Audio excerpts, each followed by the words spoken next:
সকাল সকাল ঘুম থেকে ওঠার পর এরকম একটা দৃশ্য দেখলে কেমন হয় বলো তো।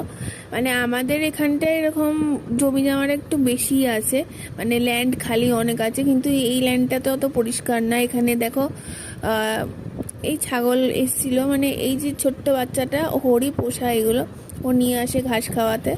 তো ওইগুলোই দেখছিলাম সকালবেলা ঘুম থেকে ওঠার পরে। তারপরে নিজে নিজেই কি একটা বকবক করছিলাম তোমাদের সাথে, সেটা ঠিক মনে নেই। তবে হাওয়া দিচ্ছিল বেশি।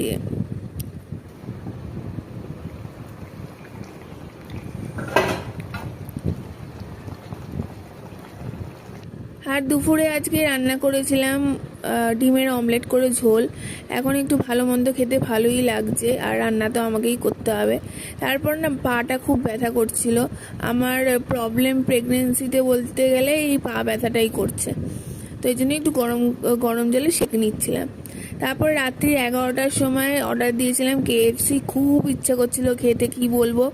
আমি শুনেছি ক্রেভিংস হয় প্রেগনেন্সিতে, তবে আমার এই এখন 6 মাস চলছে, এখন গিয়ে এরকম উল্টো পাল্টা ক্রেভিংস শুরু হচ্ছে আবার উদ্ভট টাইমে।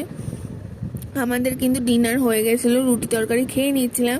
তারপর আমি 11টা 11:30টার দিকে আবার অর্ডার দিয়েছিলাম।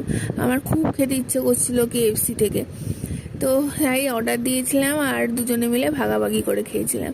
আজকের মতন এতটাই।